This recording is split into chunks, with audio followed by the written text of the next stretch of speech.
Welcome to First Mondays in the library at the New York Academy of Medicine. I'm Arlene, the Historical Collections Librarian at the Academy.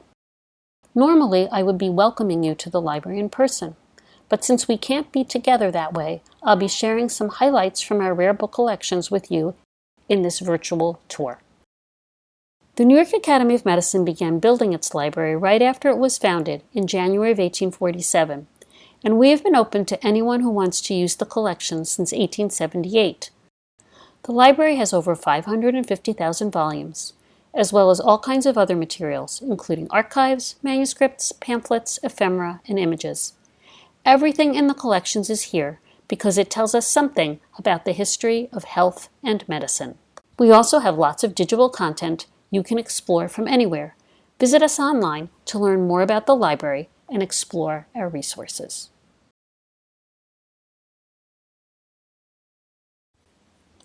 As the days grow short, holidays that remind us of our mortality are on the calendar. All Saints' Day, All Souls' Day, and the Day of the Dead. All of them remind us, as does this image of a skull perched on an hourglass from a 1537 book by Johann Dryander, that the inevitable fate, death, awaits us all. True as that is, our collections are full of fantastic and sometimes whimsical illustrations of skeletons engaged in all sorts of activities. And in this month's virtual tour, I will be sharing some of them with you. Let's start with The Skeleton by Hans Vecklin, printed for the first time in a 1517 edition of Hans von Gersdorff's book on wound surgery, although this version comes from our 1542 edition. The image claims to be what was called a counterfeit, which was meant to be drawn from life. But the legend at the top tells us that the woodcut was not drawn from an actual skeleton, but is based on one decorating the tomb of Duke Albrecht, Bishop of Strasbourg, carved by Master Nicholas. These playful skeletons appeared in a number of Berengario da Carpi's works on anatomy. The pair shown here are from a 1535 edition of the Anatomia. The skeleton standing by the tomb juggles two skulls, while the other one seems to be dancing, perhaps picking up on the tradition of the Danse Macabre, or Dance of Death.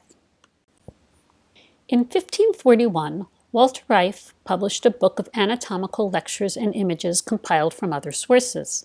While the hand-colored plates are striking, they are definitely not anatomically accurate, and his plagiarism irritated quite a few of his contemporaries.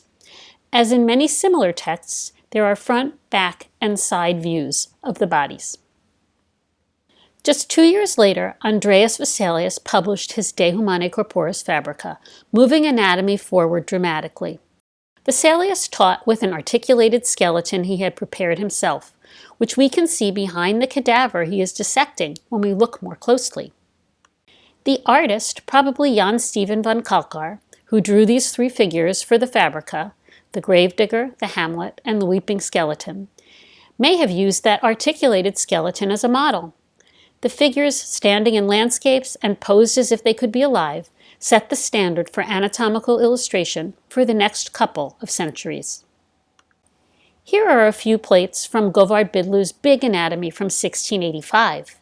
Bidloo's book, with images by the artist Gerard de Laresse, is much more focused on reminding us that the bodies on view are specimens, but they are full of artistic flourishes, like these skulls with the inkwell and sheet of musical notation, where the two full figures, the first brandishing his hourglass to remind us that life ends, and the second one slyly grinning as he prepares to descend back into his tomb.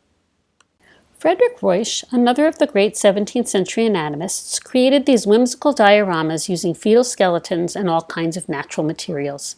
In this scene, musicians serenade the prone figure at the front, who is holding a mayfly, a symbol of the shortness of life. And here, a skeleton perches on a mountain of stones and other objects, while on the right, one of his companions cries into a handkerchief made from a piece of membrane.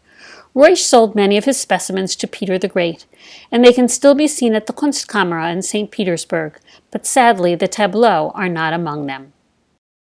Our familiar friends, the trio of skeletons from Vesalius, make a reappearance in William Cheselden's Osteographia of 1733.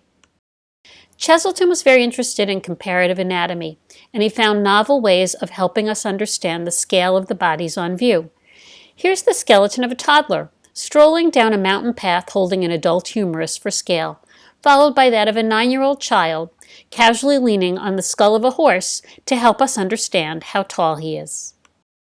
An adult woman and man follow, the female skeleton posed in imitation of a statue of Venus, and the man holding just a section of a bow with a quiver of arrows on the ground below him.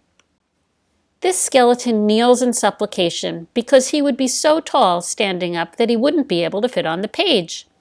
And next we see a full-sized man holding onto the pelvic bone attached to the leg of another giant, whose skull rests at their feet. Animal anatomy was another of Cheselden's great interests. It's immediately clear that we're watching a cat and dog face off in age-old rivalry, and the skeleton of a sparrow examines the bat hanging right next to him. Bernard Siegfried Albinus and Jan Vandeleur probably had one of the longest artistic collaborations of the 18th century. They lived together for over 20 years, working on Albinus's tables of the skeleton and muscles, first published in 1747. Vandeleur depicted bodies strolling through elaborate landscapes full of foliage, sarcophagi, and statuary, arguing that the backgrounds lent volume and mass to the figures themselves. He even depicted Clara, a rhinoceros he saw while she toured cities in Europe for more than a decade. Jacques Gamellin's 1779 book on the bones and muscles was created just as much for artists as for anatomists, and the figures are bursting with life even though it's clear that they're dead.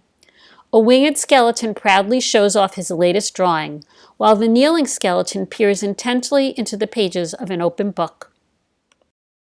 This happy quartet plays music as the flautist, leaning his head on his hand, exclaims, "Oh, how much we have to think about!" In other vignettes, skeletons arrive as uninvited guests at an outdoor gathering, terrifying the women. And a group of card-playing and drinking revelers finds their evening disrupted by a pair of skeletons who emerge from behind a curtain. Let's end with a few last figures from Julian Fau's 1849 Anatomy of the External Forms of Man, also intended for artists. The skeletons appear as companions to their fully fleshed versions, making it easier for students to understand what lies beneath the surface. Women and children are depicted as well as men. Thanks so much for joining me for this short tour of some of our most beautiful books. I look forward to a time when we'll be able to share them again in person. Remember, you can always find us at nyam.org/library if you want to learn more or do research.